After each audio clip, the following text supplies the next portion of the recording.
Right. तो देखिए बच्चों, पिछले लेक्चर्स में हमने डिफरेंट डेफिनेशंस देखी थी सॉइल मैकेनिक्स की और 3 फेज डायग्राम देखा था, और उन डिफरेंट डेफिनेशंस के बीच में आपस में रिलेशंस देखे थे, और हमने 3-4 न्यूमेरिकल्स भी देखे थे कि एक पैरामीटर दिया हो तो दूसरे पैरामीटर्स को हम कैसे निकाल सकते हैं।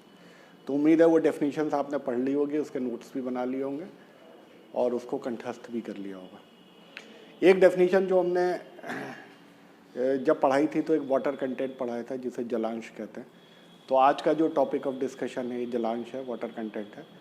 और वाटर कंटेंट इसलिए हम डिटेल में पढ़ रहे हैं कि ये बहुत इम्पॉर्टेंट टेस्ट है जो सॉइल प्रॉपर्टी के बारे में हमको बताता है।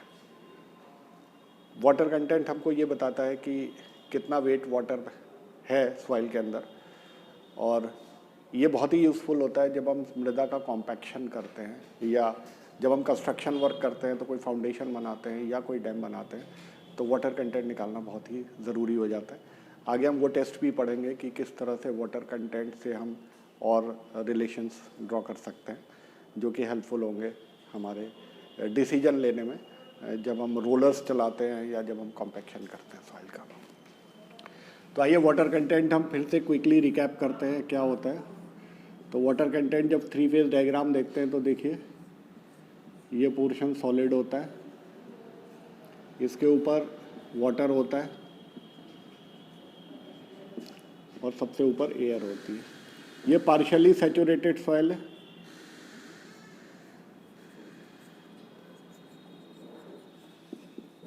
पार्शियली सैचुरेटेड सॉइल है। पार्शियली सैचुरेटेड सॉइल कौन सी सॉइल होती है? जिसमें पानी भी होता है रंध्र में और एयर भी होती है।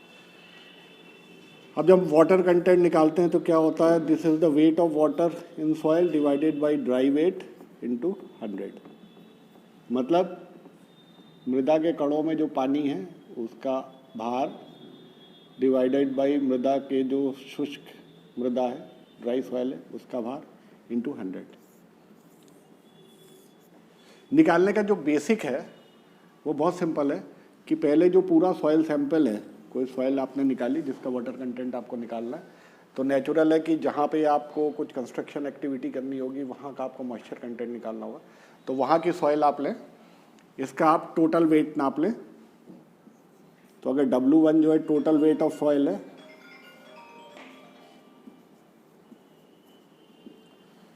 इससे आप क्या करें, उसके बाद सॉइल को ड्राई कर दें, और सॉइल को ड्राई कर दें तो जो टोटल वेट ऑफ सॉइल है वो क्या है? जो भी मृदा हमने ली इसको टोटल हमने तौल लिया, टोटल वेट ऑफ सॉइल हो गया। उसके बाद हमने मिट्टी को ड्राई कर लिया, सुखा लिया, किसी भी मेथड से इसको सुखा लिया। जब सुखा लेंगे तो इसका वेट क्या हो जाएगा? मान लीजिए WD हो जाता है, सपोज कर लीजिए। This is dry weight of soil, ठीक है।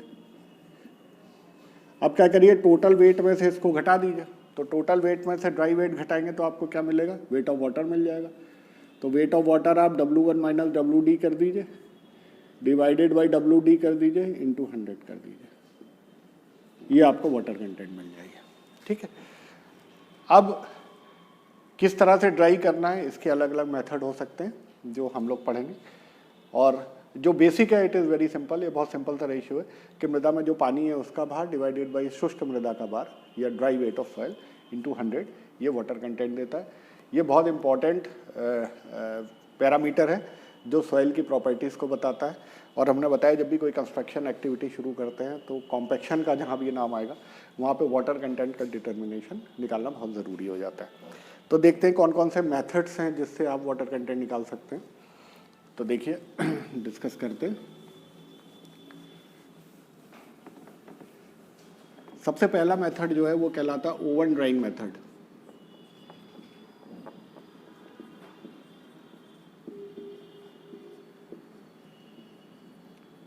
ठीक है, ओवन ड्राइंग मेथड।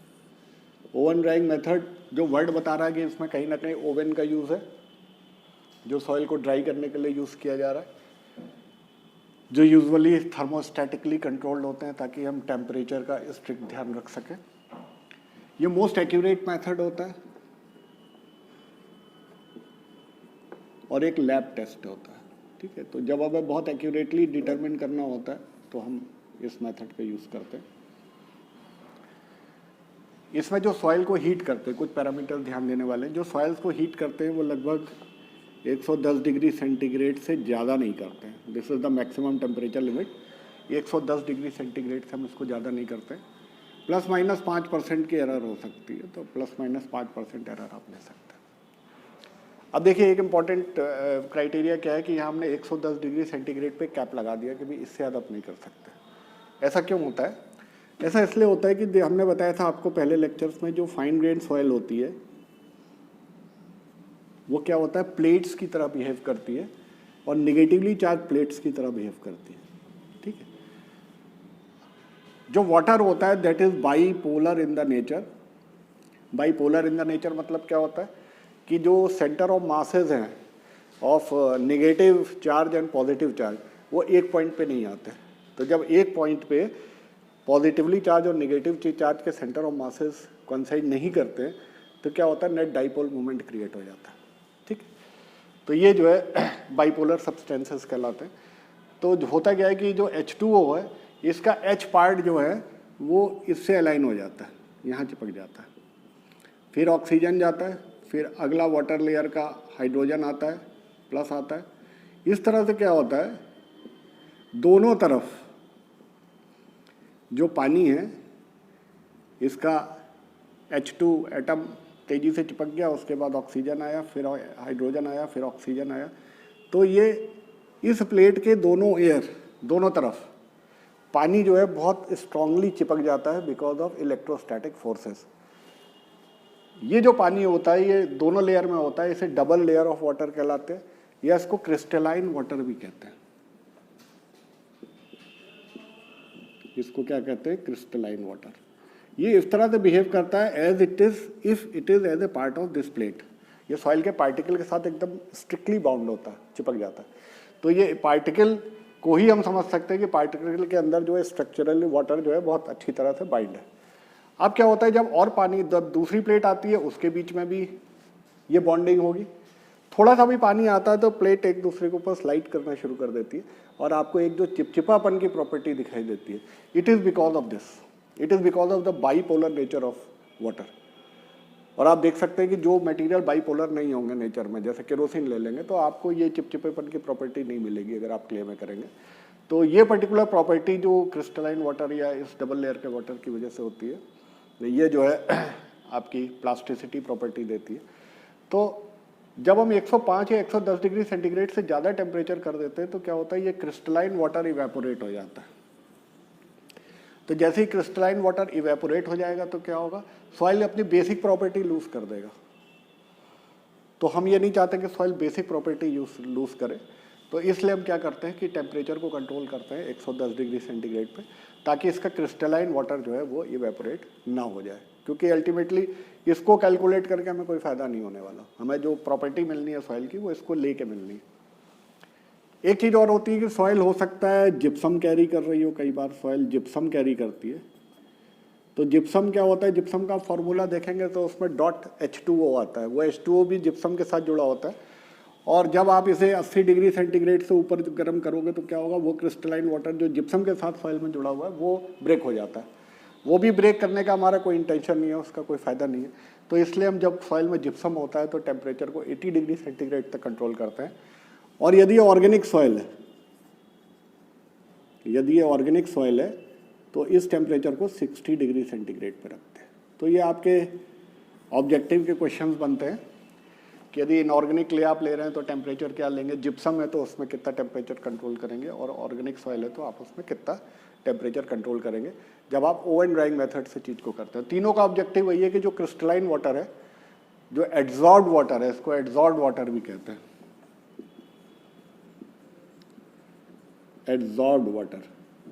तो जो क्रिस्टलाइन वाटर है, जो एड्जॉर्ब्ड वाटर है, वो लॉस ना हो, इसलिए ये सारी चीज़ें की जाती हैं। और oven drawing method accurate method है, जहाँ पे हम टेम्परेचर जितना ओवन में सेट कर देंगे उससे ज़्यादा वो हीटिंग नहीं होगी, इसलिए मोस्ट एक्यूरेटली हम वाटर कंटेंट को डिटरमिन कर सकते हैं। अब क्या करें हम जिस सॉइल का, पहली बात है कि जिस सॉइल का हमें वाटर कंटेंट निकालना है वो कहाँ से ली जानी चाहिए। तो मान लीजिए ये फील्ड से आप उठा रहे हैं और फील्ड में आपको इतना कंस्ट्रक्शन कराना है इतने एरियाज में, तो आप ये कोशिश करेंगे कि हम 3 सैंपल इसके बीच से कहीं से उठाएं।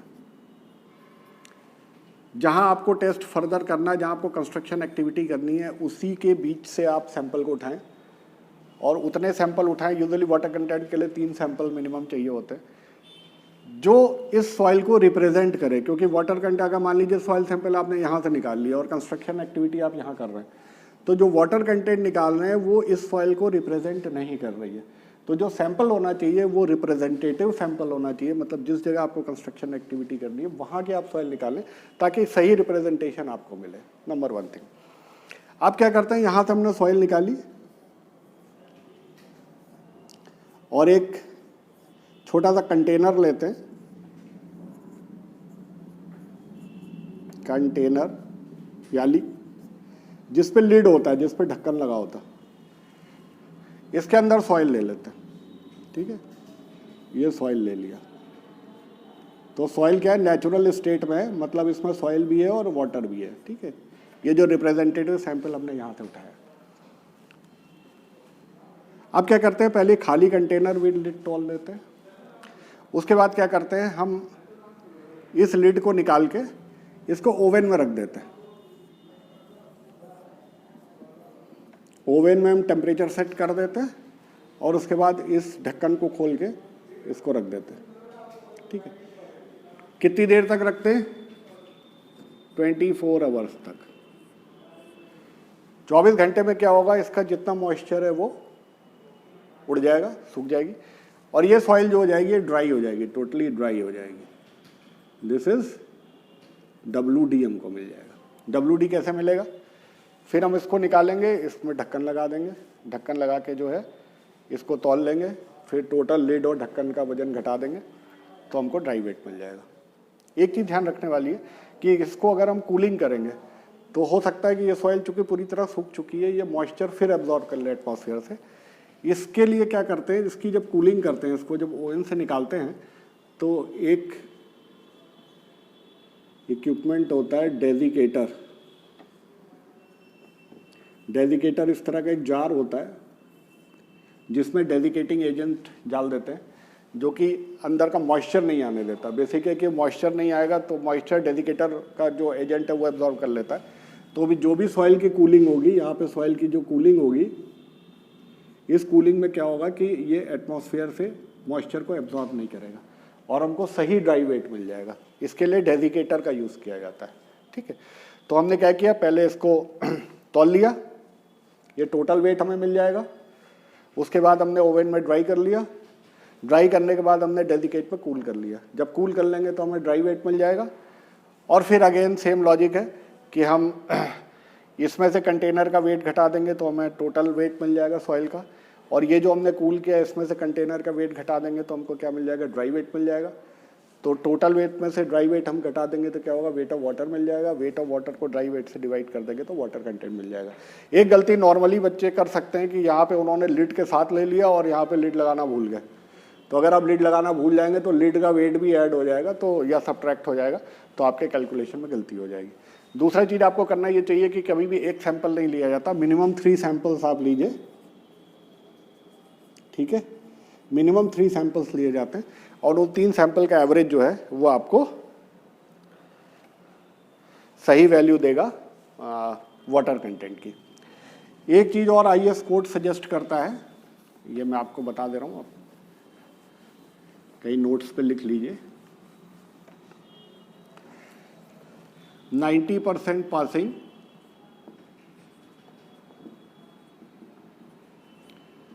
IS सीव, यहाँ पे मैंने लिखा 425 माइक्रोन, फिर 2 mm,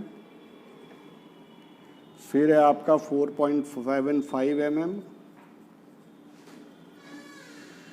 फिर है 10 mm, फिर है 20 mm,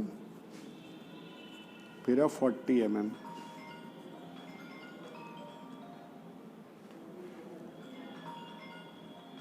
ये 6 हैं।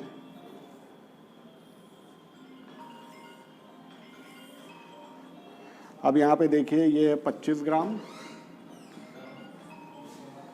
ये 50, फिर 200 ग्राम, फिर है 300 ग्राम, फिर है 500 ग्राम, फिर है 1000 ग्राम। ये अमाउंट ऑफ क्वांटिटी है जो आपको लेनी पड़ेगी। 90% पासिंग ये अमाउंट ऑफ सॉइल है, अमाउंट ऑफ सॉइल। कितनी सॉइल आपको लेनी पड़ेगी वाटर कंटेंट निकालने के लिए? तो अगर बहुत बारीक सॉइल है जो 425 माइक्रोन से, जो 425 माइक्रोन मतलब क्या हुआ, जिस छलनी से आप छानेंगे उस छलनी का साइज़, कौन सा साइज़, उस छलनी का साइज़। तो छलनी के ये स्क्वायर में होते हैं, तो इसका मतलब ये 425 है, एक डायमेंशन 425 माइक्रोन है, म्यू मीन्स माइक्रोन, 2 mm 4.5, ये अलग अलग साइज़ की सॉइल है। तो अगर 90% सॉइल 425 माइक्रोन से पास हो जाती है तो आप मृदा कितनी लेंगे, मिनिमम 25 ग्राम लेंगे। इसी तरह अगर 2 mm की सॉइल साइज से 90% सॉइल पास हो जाती है तो आप सॉइल कितनी लेंगे, 50 ग्राम लेंगे। तो कितनी ग्राम सॉइल आपको लेनी है ओवन ड्राइंग मेथड के लिए, ये एक चार्ट है जो आपको बताएगा कि इतनी सॉइल आपको मिनिमम लेनी है जिससे आप वाटर कंटेंट को निकालेंगे। ठीक है, तो ये कंप्लीट हो गया आपका डिस्कशन ओवन ड्राइंग मेथड का। बाकी आप जब प्रैक्टिकल करेंगे इसका तब आपको ध्यान रखना पड़ेगा, जो आप वेइंग मशीन लेते हैं वो लगभग 0.01 ग्राम की एक्यूरेसी होती है उसमें, जिसकी सहायता से आप इसको नापते हैं। ठीक है, इसका सबसे बड़ा बस डिसएडवांटेज एक ही है कि ये टाइम टेकिंग है, 24 आवर्स लेता है। और दूसरा ये है कि फील्ड में निकालने के लिए आपके पास टेम्परेचर कंट्रोल नहीं होता, आप पूरा ओवन लेके फील्ड में जाएं ऐसा संभव नहीं होता। और कई बार फील्ड इंजीनियर के लिए बहुत ज़रूरी हो जाता है कि वो डिटरमिन करे कि वाटर कंटेंट कितना है, तो कई बार फील्ड मेथड्स भी यूज़ किए जाते हैं। तो देखिए, एक मेथड होता है जो फील्ड में बहुत ज़्यादा यूज़ होता है, that is known as sand bath method, that is known as sand bath method.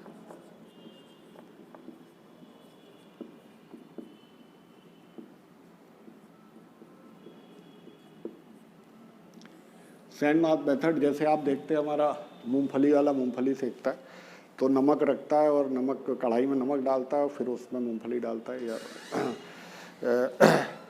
चने डालता है और उसे भूंजता है। ठीक, ऑन द सेम टोकन क्या होता है, एक बर्तन में हम सैंड ले लेते हैं और दूसरा बर्तन सैंड ले लेते हैं, नीचे से हीट देते हैं, किसी भी सोर्स से हीट कर सकते हैं। ये फील्ड टेस्ट है। तो आपके पास स्टोव है तो स्टोव से कर लीजिए, या आपने लकड़ी जला के उसको हीट कर लिया तो वो सैंड पूरी गर्म हो जाती है। उसके ऊपर कोई बर्तन लेते हैं जिसमें जिस चीज़ की वाटर कंटेंट निकालनी है उस सॉइल को ले लेते हैं। तो आप क्या करेंगे, पहले उस सॉइल का टोटल वेट ले लेंगे, उसके बाद क्या करेंगे, उस सॉइल को कंटेनर में रख के आप क्या करेंगे, उसमें सैंड बाथ में रख देंगे। इसमें बहुत जल्दी क्विक हीटिंग होती है, टेम्परेचर एकदम से बढ़ता है। तो क्या होगा, 1.5 से 2 घंटे के अंदर, मैक्सिमम 1.5 से 2 घंटे के अंदर क्या होगा, उस सॉइल का सारा मॉइस्चर उड़ जाएगा। आप उसका फिर ड्राई वेट ले लेंगे, टोटल वेट में से ड्राई वेट घटा देंगे, वो क्या मिलेगा, वेट ऑफ वाटर मिलेगा, डिवाइडेड बाई ड्राई वेट कर देंगे, इंटू 100 कर देंगे, तो ये आपको इसकी वाटर कंटेंट मिल जाएगी। तो सैंड बाथ मेथड में कुछ भी नया नहीं है, जो चीज़ें हैं सब सिमिलर हैं जैसा आप ओवन ड्राइंग मेथड में करते हैं, सिर्फ टेम्परेचर का कंट्रोल नहीं है। आप फील्ड मेथड है, बहुत क्विक मेथड है, और इसकी कमियां वही हैं जो अगर आप ओवन ड्राइंग मेथड में ध्यान नहीं रखेंगे, क्योंकि टेम्परेचर कंट्रोल नहीं है। तो अगर आपने बहुत ज़्यादा हीटिंग दे दी या सैंड बहुत ज़्यादा गर्म हो गई, 110 से ऊपर पहुंच गई तो क्रिस्टलाइन वाटर चला जाएगा। वही जिप्सम के केस में 80 डिग्री के ऊपर चली गई या ऑर्गेनिक में 60 के ऊपर चली गई तो जो उसका स्ट्रक्चर है वो चेंज हो जाएगा और जो वाटर कंटेंट है वो थोड़े से एरर रिजल्ट देगी। लेकिन ये है कि ये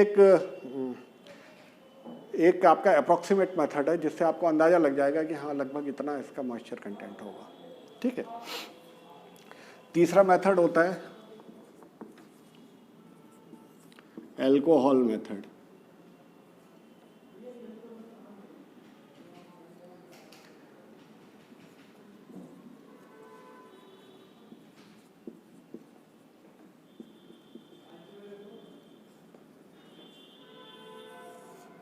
एल्कोहल मेथड और स्पिरिट मेथड, एल्कोहल मेथड और स्पिरिट मेथड बिल्कुल सिमिलर है सैंड बाथ की तरह। इसमें क्या करते हैं, जो सॉइल है जिसकी वाटर कंटेंट निकालनी है उसको पहले पूरा तौल लेते हैं, तो गीली मिट्टी होगी विद उसमें मॉइस्चर भी होगा, टोटल वेट मिल जाएगा। उसके बाद क्या करते हैं, उसमें स्पिरिट या अल्कोहल मिला देते हैं। और अल्कोहल मिला के उसमें अच्छी तरह स्टीर कर देते हैं ताकि पूरी तरह मिक्स हो जाए। उसके बाद उसमें आग लगा देते हैं। तो क्या होगा कि जितना स्पिरिट है वो जलेगा, जब जलेगा तो अपने साथ मॉइस्चर भी उड़ा देगा, तो अल्कोहल या स्पिरिट भी ख़त्म हो जाएगा और जो उसका मॉइस्चर है वो भी ख़त्म हो जाएगा। तो हम क्या करेंगे, उस सॉइल पूरी तरह ड्राई हो जाएगी, उसका ड्राई वेट ले लेंगे, जो टोटल वेट मिट्टी का निकाला था उसमें ड्राई वेट हम घटा देंगे और उसको ड्राई वेट से डिवाइड कर देंगे, तो हमको क्या मिलेगा, वाटर कंटेंट मिल जाएगी। ठीक है, ये भी क्विक मेथड है, जल्दी मेथड है। ठीक है, और अप्रॉक्सीमेट मेथड है। एक चीज़ तो ये कि कांस्टेंट आपको स्टीयरिंग बहुत ज़रूरी है, तो और स्पिरिट की मात्रा आपको प्रॉपर ज़रूरी है ताकि सारा का सारा मॉइस्चर उड़ जाए, और अगर सारा मॉइस्चर नहीं उड़ेगा तो आपके वाटर कंटेंट में एरर हो सकती है। फिर अगेन जो सैंड बाथ की नेगेटिव है वो इसमें भी नेगेटिव है। रीज़न मीन कि अगर टेम्परेचर कंट्रोल नहीं हुआ और वो ज़्यादा बढ़ गया तो क्रिस्टलाइन वाटर चला जाएगा, और सेम केस चाहे वो इनऑर्गेनिक सॉइल हो, चाहे वो ऑर्गेनिक सॉइल हो, चाहे जिप्सम हो, टेम्परेचर का कंट्रोल निकालना मुश्किल होगा।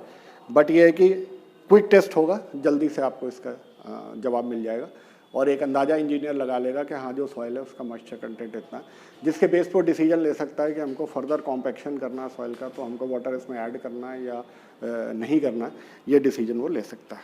ठीक है, अगला जो, तो दोनों ही केस में क्या है, total weight minus WD upon WD into 100, ये वाटर कंटेंट होगा। सेम फार्मूला यहाँ भी लग जाएगा, इस तरीके से आप निकाल लेंगे। ठीक, तीसरा है water content determination by infrared lamp. Infrared lamp की सहायता से मॉइस्चर कंटेंट निकालना, या इसको टॉर्शन मीटर भी कहते हैं, टॉर्शन मीटर मेथड भी कहते हैं। टॉर्शन बैलेंस की मदद से इसको निकालते हैं, तो टॉर्शन मीटर मेथड भी कहते हैं। इससे आप निकाल सकते हैं। और जो पार्टिकल का साइज़ है it should be less than 0.2 mm इसके निकालने के लिए, और इसमें बहुत कम अमाउंट ऑफ सॉइल यूज़ होती है, केवल 25 ग्राम सॉइल इसमें आप यूज़ करते हैं, इज़ यूज्ड। तो जिन टेस्ट में बहुत कम ग्राम सॉइल यूज़ होता है उसका एक डिसएडवांटेज ये होता है कि जहाँ से आप सॉइल को निकाल रहे हैं, जिस पर्टिकुलर पॉइंट से आपको टेस्ट करना है, सॉइल निकाल रहे हैं, तो वो बहुत छोटा अमाउंट निकालना है। छोटा अमाउंट निकालना है तो ये डिसाइड करना मुश्किल होगा कि ये जो टेस्ट आप कर रही है या नहीं कर रही है। तो यदि ये इसको प्रॉपरली रिप्रेजेंट कर रही है तब तो आपका ये यूज़फुल होगा, और रिप्रेजेंट नहीं कर रही है तो इसमें दिक्कत आने वाली है। ठीक है, जो कंसेप्ट है, अंडरलाइन कंसेप्ट है, वो बहुत सिंपल है। देखिए क्या किया जाता है इसमें।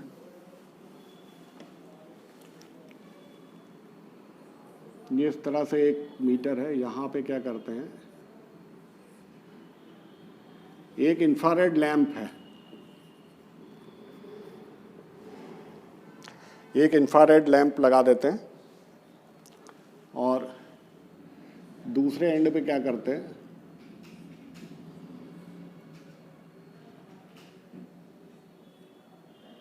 ये सॉइल सैंपल रख देते हैं। कौन सा सॉइल सैंपल, जिसका मॉइस्चर कंटेंट निकालना है।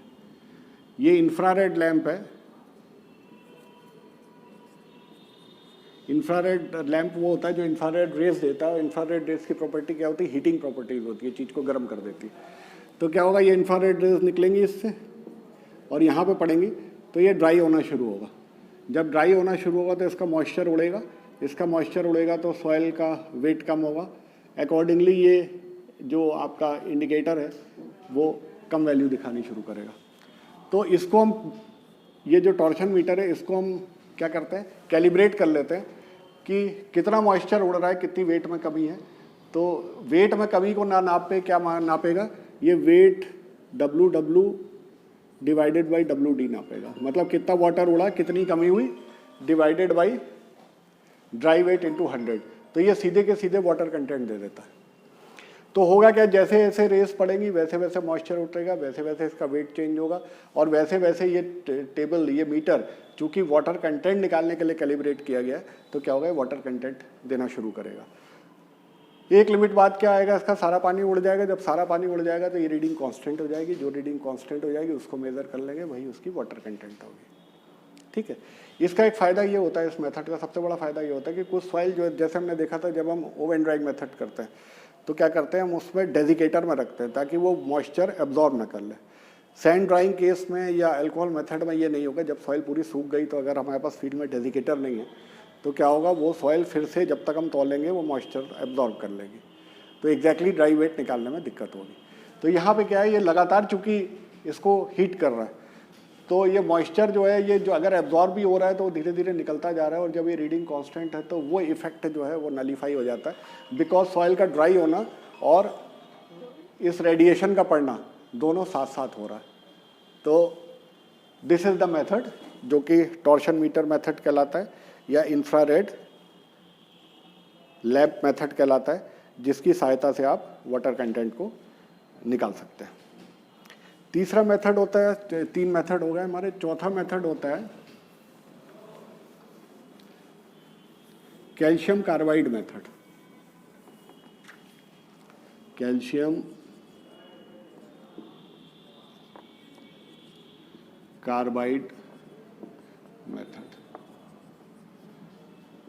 कैल्शियम कार्बाइड मेथड में क्या होता है, एक इस तरह का मीटर होता है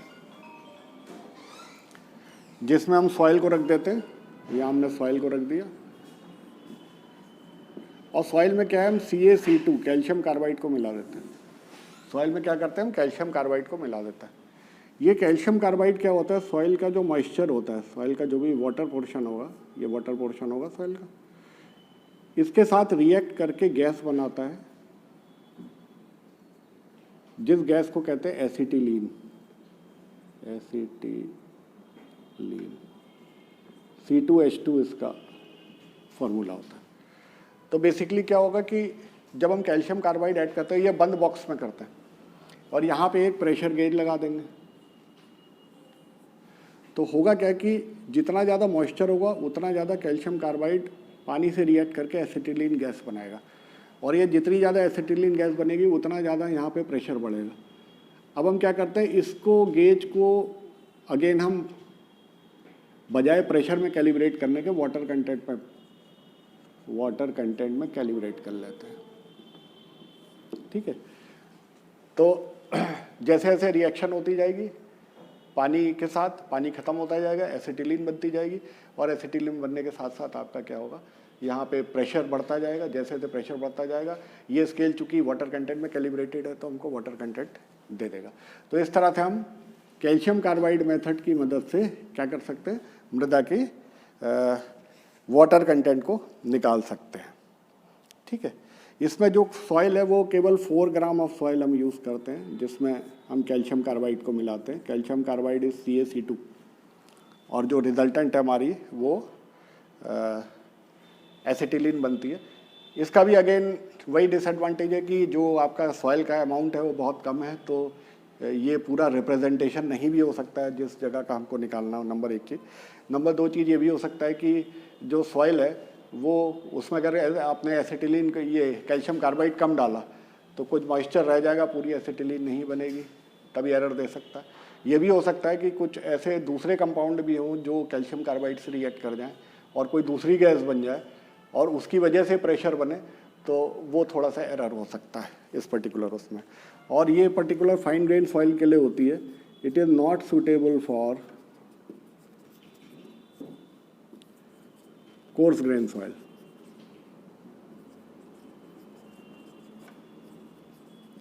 और टाइम इसमें बहुत कम लगता है, लगभग 5 से 7 मिनट के अंदर ये टेस्ट हो जाता है। ठीक है, तो it is a quick method, calcium carbide method, जिसकी मदद से आप वाटर कंटेंट को निकाल सकते हैं। इसके बाद जो अगला मेथड है वो कहलाता है रेडिएशन मेथड। अगला मेथड है वो कहलाता है रेडिएशन मेथड। तो देखिए रेडिएशन मेथड क्या होता है।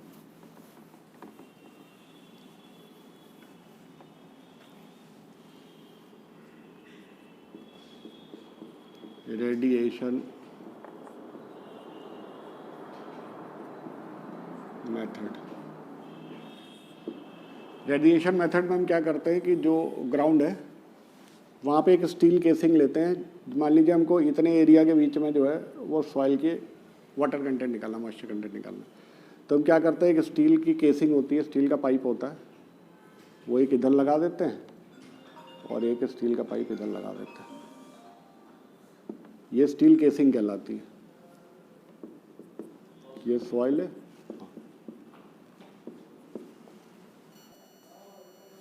तो जिस पर्टिकुलर एरिया में हमको मॉइस्चर कंटेंट निकालना होता है, तो आप क्या करते हैं, उसके नीचे जो स्टील केसिंग होती है वो लगा देते हैं और यहाँ पे एक रेडियो एक्टिव मटेरियल होता है।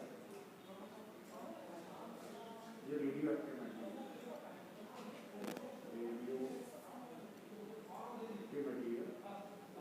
जैसे कोबाल्ट 60,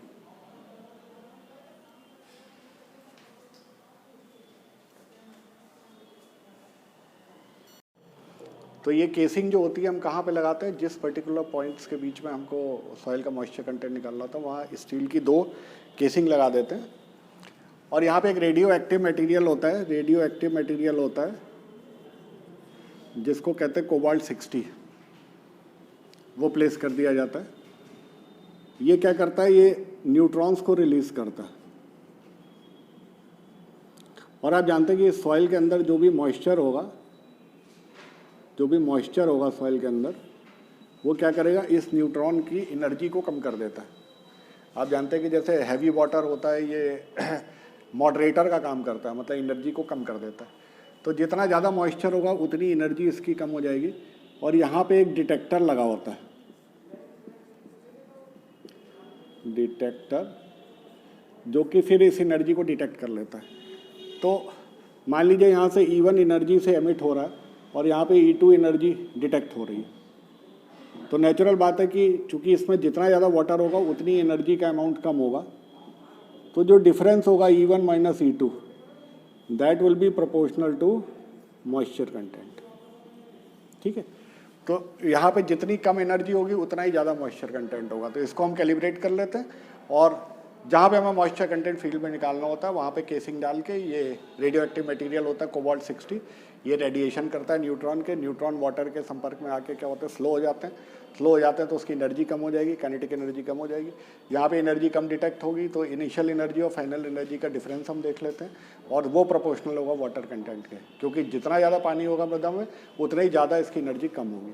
तो ठीक है, कितनी कम होगी, it is directly proportional to the water content, जिसकी मदद से हम पानी का जलांश को निकाल सकते हैं। अब एक लास्ट मेथड जो है इसमें है वो डिस्कस करते हैं, दैट इज पिक्नोमीटर मेथड।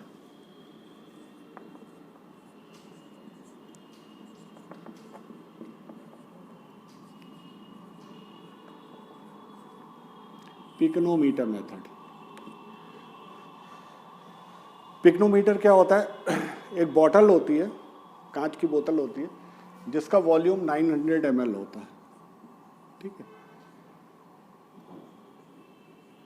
इसका वॉल्यूम जो होता है 900 ml होता है। और जो बोतल होती है उसके ऊपर क्या होता है, एक ब्रास का कोनिकल कैप होता है। तो इसके ऊपर क्या होता है, ब्रास का कोनिकल कैप, ब्रास का कोनिकल कैप होता है जिससे इसको ढक देते हैं। ठीक है, तो ये particular bottle with brass conical cap is referred to as pycnometer. इसका वॉल्यूम फिक्स होता है 900 ml या जो भी होगा वो उस बॉटल में लिखा होगा। इसके बाद जो करते हैं वो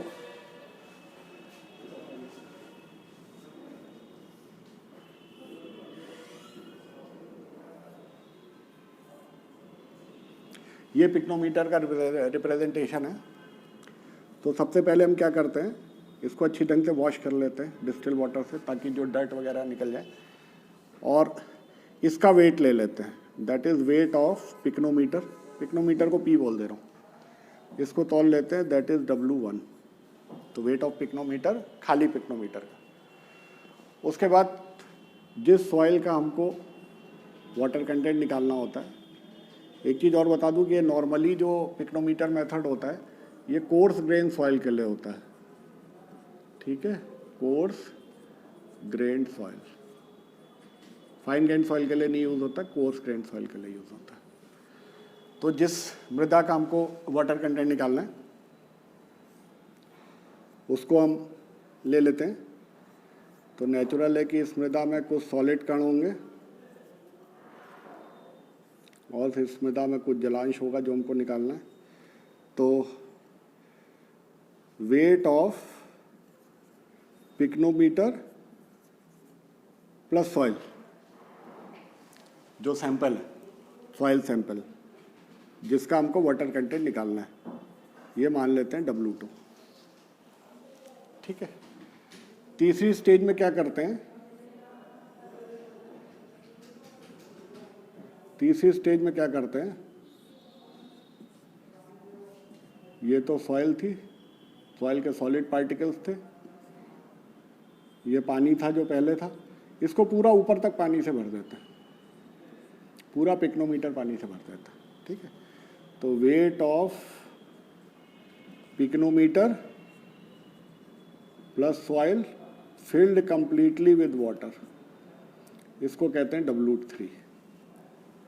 और चौथे केस में क्या करते हैं, इसको पूरा हटा देते हैं, सारी मिट्टी निकाल देते हैं और पूरा पिक्नोमीटर जो है वो हम क्या करते हैं, आसूत जल से भर देते हैं, मतलब डिस्टिल्ड वाटर से भर देते हैं, ठीक।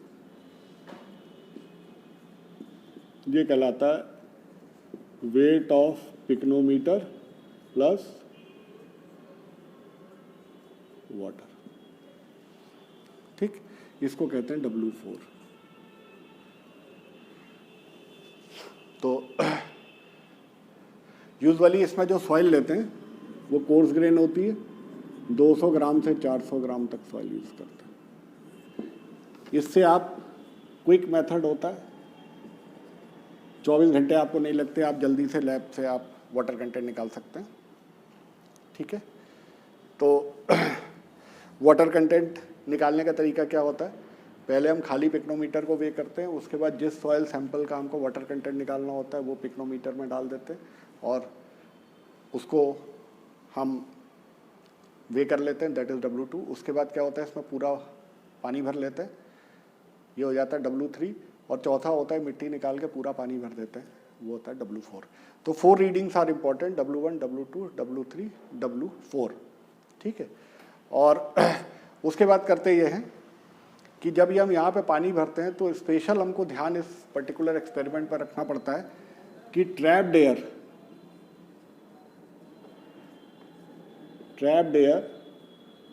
शुड बी रिमूव्ड,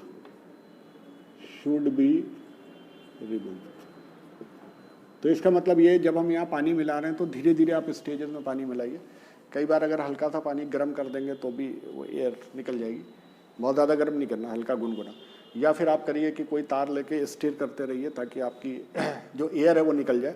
इसकी एक्यूरेसी इसी बात पे डिपेंड करती है और इसीलिए कोर्स ग्रेन सॉइल के लिए होती है कि कोर्स ग्रेन सॉइल से आप ट्रैप्ड एयर को आसानी से निकाल सकते हैं। और ट्रैप्ड एयर आप धीरे धीरे इससे निकाल दीजिए, कोनिकल टॉप से ये जो है जो एयर है वो निकल जानी चाहिए। कई बार ऐसा होता है बहुत एक्यूरेट करना है तो यहाँ पे एक वैक्यूम पंप भी लगा देते हैं जो कि एयर को खींच ले। तो अल्टीमेटली इसकी जो एक्यूरेसी है ये डिपेंड करती है कि ट्रैप्ड एयर आपकी निकल जाए। और दूसरी चीज़ ये होती है कि इस पर्टिकुलर मेथड में specific gravity of soil G, यदि ये मान आपको नोन है, यदि आपको पता है, तभी आप इस मेथड को यूज़ कर पाएंगे, ठीक है, तभी आप इस मेथड को यूज़ कर पाएंगे। तो ये मेथड कहाँ पे यूज़ होता है, जब आपको ये मेथड आप वहाँ पे यूज़ करेंगे जब आपको स्पेसिफिक ग्रेविटी सॉइल की पता होगी, ठीक है। अब देखिए वाटर कंटेंट निकालने का तरीका क्या होता है। W water content is equal to, ये बीच में लाइन कर दीजिए, W2 माइनस W1, इससे इसको घटा दीजिए, W2 माइनस W1। अब यहाँ के दो ले लीजिए, ये बड़ा होगा ये छोटा होगा, W3 minus W4 into G minus 1 upon G minus 1 into 100। ये फॉर्मूला लगा दीजिए। तो हमने एक बीच में लाइन खींच दी, W2 minus W1 upon W3 minus W4 into G minus 1 upon G minus 1 into 100। तो देखिए W1, W2, W3, W4 ये मीनिंग्स हैं और G का मान हमको पता होना चाहिए। और यदि स्पेसिफिक ग्रेविटी ऑफ सॉइल पता है तो हमको बस तोलने में जितना टाइम लगना है उतना ही टाइम लगना है वाटर कंटेंट निकालने में। तो इट्स ए क्विक मेथड, आप 15 से 20 मिनट में इसको निकाल सकते हैं और इससे आप पता कर सकते हैं कि वाटर कंटेंट कितना है, सॉइल का वाटर कंटेंट कितना है या सॉइल का मॉइस्चर कंटेंट कितना है। ठीक है, अब ये चीज़ कहाँ से आई, ये फॉर्मूला कहाँ से आया, इस पर थोड़ा सा डिस्कशन कर लेते हैं कि ये कहाँ से आया। तो देखिए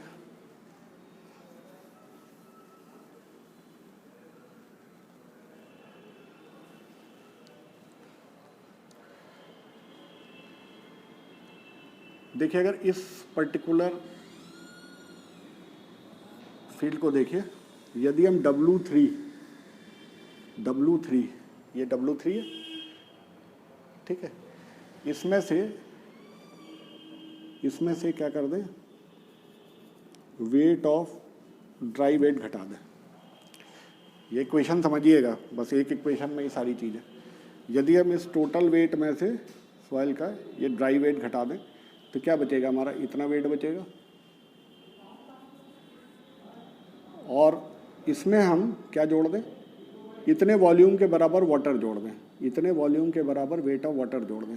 तो ये वॉल्यूम क्या होगा, सॉलिड का वॉल्यूम क्या होता है, VS, ठीक, तो प्लस VS और इसको गामा W से मल्टीप्लाई कर दें तो ये क्या होगा, ये वेट ऑफ वाटर होगा। कितना वेट ऑफ वाटर होगा, जितना सॉलिड का वॉल्यूम है उसके बराबर वेट ऑफ वाटर होगा। तो देखिए क्या हुआ, पहले हमने W3 लिया, उसमें से ये ड्राई वेट घटा दिया तो हमें क्या मिला, इतना वेट मिला, ठीक है, अलॉन्ग विद दिस पिक्नोमीटर इतना वेट मिला। अब इतने वॉल्यूम के बराबर हमने क्या किया, इतने वॉल्यूम के बराबर जो VS है इसमें गामा W को मल्टीप्लाई कर दिया तो वेट ऑफ वाटर आ गया। इस वेट ऑफ वाटर को ऐड कर दिया तो that will be equal to क्या हो जाएगा, ये पूरी चीज़ हो जाएगी, दैट इज W4। ये इक्वेशन इंपॉर्टेंट है, इस पॉइंट को समझ लीजिए।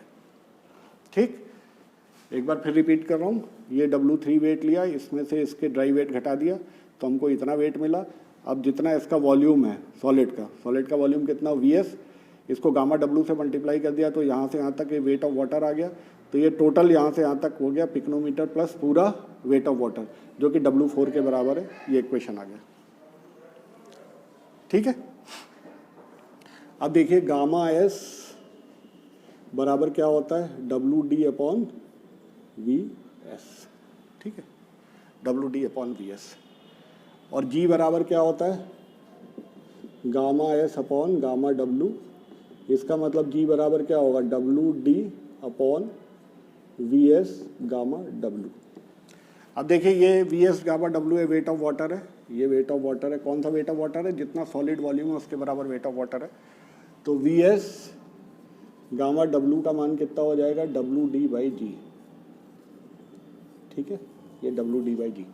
तो बेसिकली आपका क्या हो गया, ये वैल्यू जो है WD/G हो गई। तो W3 minus WD plus WD/G is equal to W4। इसको इधर ले आइए, इसको इधर ले आइए, W3 minus W4 is equal to WD minus WD/G। WD common ले लीजिए, ये हो गया G माइनस 1 अपॉन G, ठीक है, G माइनस 1 अपॉन G। अब इसको ऊपर लिख दे रहा हूँ, दिखने में अगर दिक्कत हो रही होगी। तो बेसिकली WD जो मिला हमको, WD जो मिला that is W3 minus W4 into G upon G minus 1। ये ड्राई वेट मिल गया, समझ में आ गया। इसी इक्वेशन से ये हमारा ड्राई वेट मिल गया। अब क्या है देखिए, अगर हम इसमें से इसको घटा दें, अब देखिएगा इसमें से इसको घटा दें, मतलब अगर हम WT माइनस W1 करें तो ये क्या मिलेगा, टोटल सॉइल सैंपल का वेट मिल जाएगा। इसमें से WD को घटा दें तो क्या हो जाएगा, वेट ऑफ वाटर मिल जाएगा, डिवाइडेड बाई WD कर दें तो ये क्या मिल जाएगी, वाटर कंटेंट मिल जाएगी, और इंटू 100 कर दें तो ये क्या होगा, वाटर कंटेंट परसेंटेज में मिल जाएगी। इसको हम क्या लिख सकते हैं, इसको लिख सकते हैं WT minus W1 by WD minus 1 पूरे ब्रैकेट में इंटू 100। WD का मान रख दीजिए, WD का मान रखेंगे तो कितना होगा, WT minus W1 divided by W3 minus W4 into G minus 1 ऊपर आ जाएगा, माइनस 1 इंटू 100। तो ये देखिए, ये फॉर्मूला जो हम लोगों ने शुरू में लिखा था वो ये आ गया। तो यहाँ से आप इस तरीके से इसका वाटर कंटेंट निकाल सकते हैं। तो ये एक सिंपल मेथड है, फॉर्मूला ज़रूर बड़ा लग रहा है बट कैलकुलेशन में बहुत सिंपल है। अगर ये डेरिवेशन आता है तो आप कर सकते हैं, और अगर आपसे एग्जाम में पूछा जाता है कि पिक्नोमीटर विधि से किस तरह आप जलांश को निकालेंगे तो ऑब्वियसली आप देखेंगे कितने नंबर का सवाल है। अगर ज़्यादा नंबर का सवाल है तो आप इसको पूरा डिराइव कीजिए, समझाइए किस तरीके से होता है, किस तरह की सॉइल के लिए होता है और क्या इसके एडवांटेजेस होते हैं। ठीक है, तो ये सारे मेथड्स जो हमने आज पढ़े, ये डिस्कशन हुआ और हमारा कंप्लीट कि किस तरीके से हम मृदा का वाटर कंटेंट निकाल सकते हैं। तो ये pycnometer method usually lab method है, ओवन ड्राइंग मेथड भी लैब मेथड है, और जो आपका रेडिएशन मेथड हमने पढ़ा था वो फील्ड मेथड है। फिर हमने मेथड पढ़े थे सैंड बाथ मेथड या कैल्शियम कार्बाइड मेथड या अल्कोहल मेथड। तो ये सारे मेथड हैं जिसकी वजह से हम वाटर कंटेंट को निकालते हैं। वाटर कंटेंट निकालना हमारे लिए क्यों ज़रूरी होता है, ज़रूरी इसलिए होता है कि जब भी कोई कंस्ट्रक्शन एक्टिविटी हमें करनी होती है तो हमें ये ज़रूर देखना होता है कि उसके अंदर पानी कितना है, बिकॉज पानी जो है वो एक बहुत डिफ़िकल्ट प्रॉब्लम क्रिएट करता है अगर ये पर्टिकुलरली कोहेसिव सॉइल है तो, और या फाइन ग्रेन सॉइल है तो इसलिए ये सारी चीज़ें बहुत ज़्यादा इम्पॉर्टेंट हो जाती हैं। ठीक है, अब एक चीज़ और खाली रह गई है इसमें, ये जी निकालना, क्योंकि ये पूरा का पूरा वाटर कंटेंट जो है जी पे डिपेंडेंट है।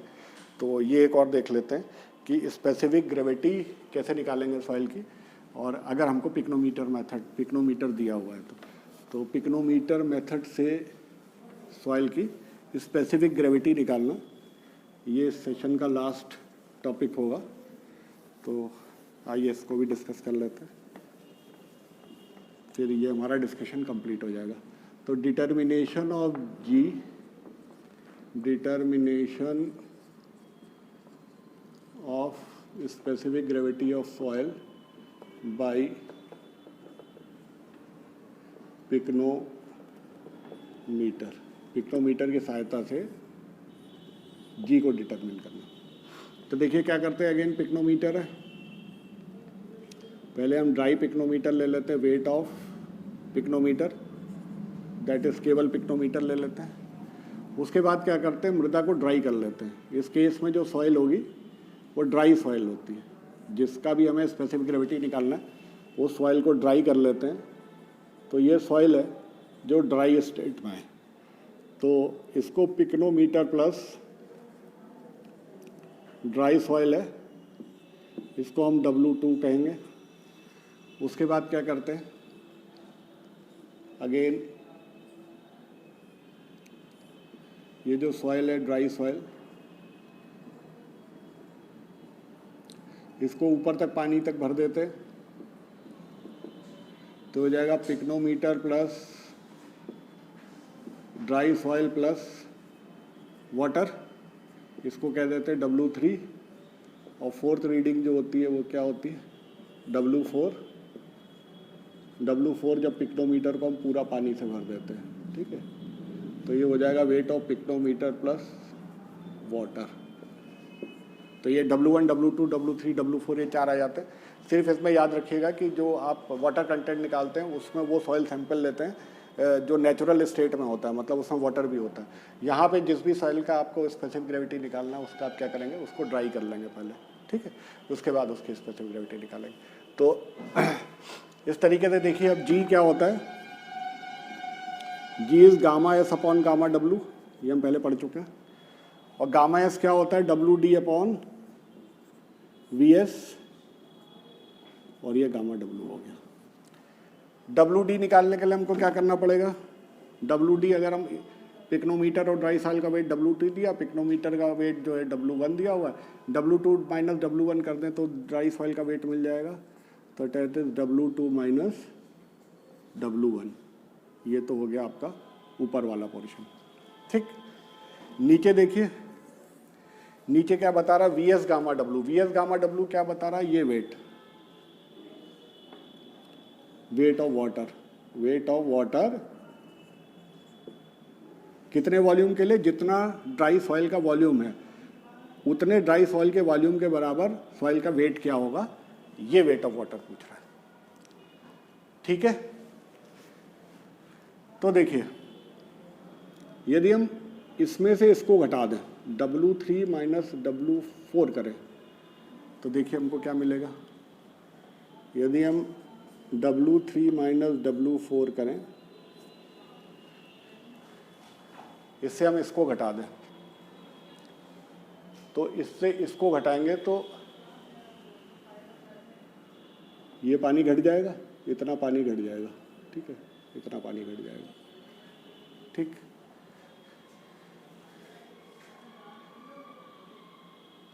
ठीक है। और क्या करें, इसका ड्राई वेट घटा दें। ड्राई वेट घटाने के लिए हम क्या करेंगे, हम कर दें W2 minus W1। W2 minus W1 किया हमने तो क्या किया, ये ड्राई सॉइल का वेट आ गया। ठीक, देखिए हमने किया क्या, पहले हमने इसमें से इसको घटाया,